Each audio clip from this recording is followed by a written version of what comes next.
Naniniwala si Senate President Cheese Escudero na hindi lang talaga isinama ni Pangulong Ferdinand Marcos Jr. sa kanyang State of the Nation address ang tungkol sa online gambling dahil gusto muna raw siguro nito tutukan ang public at social services sa Pilipinas.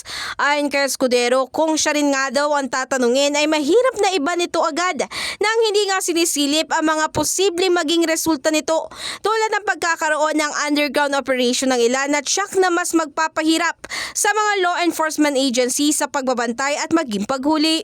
Kaugnay nga nito, ibinahagi ni Senate Committee on Games and Amusement Chairperson Senator Erwin Tulfo na bagamat katatalaga nga lang niya sa pwesto ay posibleng sa susunod na linggo nila ito pag-usapan. I want a hearing kasi wala pa naman ko. I really want a hearing. Pero and then immediately, siguro by next week, as early as Monday or Tuesday, I will conduct a hearing on this matter. I'll call PAGCOR, I'll call the Department of Finance. Actually, very frustrating nga. Nagbigay ng instruction si PAGCOR Chair Altenco na bawal na yung mga advertisements ng mga sugalan. Pero nandyan pa rin. Marami pa rin ako nakikita sa mga billboards sa sugalan, mga bet na yan. Okay, sa mga social media, lahat. Samantala kung siya raw ang tatanungin ay mas gusto rin daw niya talaga na ipagbawal na ito agad-agad bilang mas marami pa itong dalang social costs. Samantala hindi naman naiwasang mainis ni Tulfo sa kongresista na siyang nahuling nanonood ng online sabong habang nakasesyon ng kamera. Very frustrating when I saw that. We were in session, we were on a break kahapon dyan sa lounge nung pinakita sa akin ng mga senador. Kilala mo ba ito? Sabi ko, hindi ko mamukhaan. Pero, come on. Nandun ka sa Congress.